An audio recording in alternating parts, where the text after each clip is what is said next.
যাদের মোবাইলের স্টোরেজ সবসময় ফুল হয়ে থাকে, আপনি আপনার মোবাইলের গ্যালারিতে গিয়ে ফটো ভিডিও ডিলিট করে দিয়েছেন, এরপর আপনি আপনার কোনো অ্যাপসও ডিলিট করে দিয়েছেন। এইসব ডিলিট করে দেওয়ার পর আপনি যখন প্লে স্টোরে গিয়ে কোনো অ্যাপস যখন ডাউনলোড করতে চান, তখন দেখায় যে আপনার মোবাইলের স্টোরেজ ফুল। অথবা কোনো কিছু আপনি গান বা মুভি ডাউনলোড করতে চাইছেন, তখন দেখাচ্ছে যে আপনার মোবাইলের স্টোরেজ ফুল। তো এরপর আপনি বুঝতে পারেন না যে আপনি তো সব কিছু ডিলিট করে দিয়েছেন, ডিলিট করার পরেও আপনার ফোনের মেমোরি কেন স্টোরেজ ফুল দেখায়। তো আপনার মোবাইলে একটি অ্যাপস আছে, সেই অ্যাপসটির নাম হলো ক্রোম ব্রাউজার। এই অ্যাপসটির ভেতরে আপনার সবথেকে বেশি স্টোরেজ খেয়ে বসে থাকে। তো আপনি জানতেও পারেন না যে এই অ্যাপসের মধ্যে এমন কি আছে যার কারণে আপনার মোবাইলের স্টোরেজটি সবথেকে বেশি খেয়ে থাকে।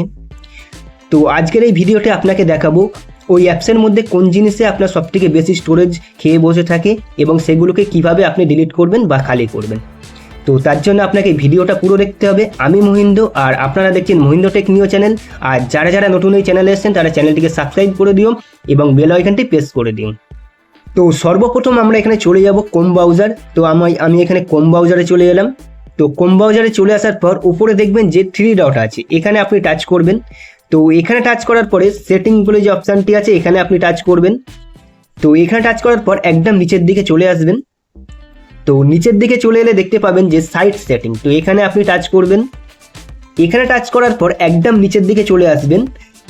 তো নিচের দিকে চলে এলে দেখতে পাবেন যে এখানে একটি সেটিং আছে ডেটা স্টোর বলে। তো এই যে ডেটা স্টোরেজ বলে যে অপশানটি আছে, এখানে আপনি টাচ করবেন।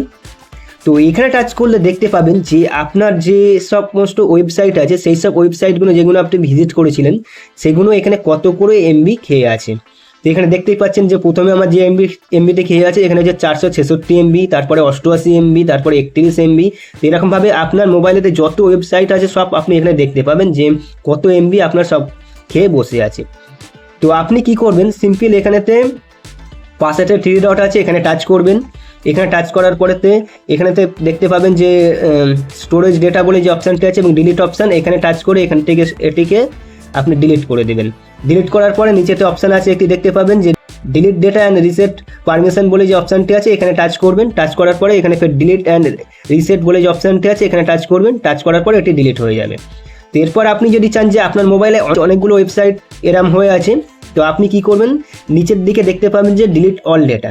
তো এখানে আপনি জাস্ট টাচ করবেন। টাচ করার পরেতে এখানে যে ডিলিট বলে যে অপশান আছে, ডিলিটে টাচ করবেন। টাচ করার পরে এখানে কিছু সময় দিতে হবে।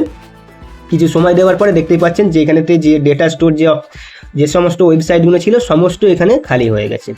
তো এরকমভাবে আপনি ক্রোম ব্রাউজারের মধ্যে এসে ডেটা স্টোরের কাছে এসে যে সমস্ত আপনি ওয়েবসাইটগুলো সার্চ করেছিলেন তার ডেটাগুলো যে বেড়ে থাকে, এখানে এমবিগুলো বেশি হয়ে থাকে, এটা তো এখান থেকে এগুলো ডিলিট করলে আপনার কোনো কিছু ক্ষতি হবে না বা আপনার কোনো প্রবলেমও হবে না। এগুলো আপনি যেগুলো সার্চ করেছিলেন ক্রোম ব্রাউজারের মধ্যে, সেই সমস্ত ডেটা এখানে স্টোর হতো, সেই জন্য এখানে আপনার স্টোরটাকে সবথেকে বাড়িয়ে রাখতেন। তো এরকমভাবে আপনি ক্রোম ব্রাউজারে এসে ডেটাগুলোকে খালি করে দিতে পারেন। তো এই ভিডিওটা যদি আপনার ভালো লেগে থাকে তাহলে লাইক, শেয়ার, কমেন্ট আর সাবস্ক্রাইব করে দিন।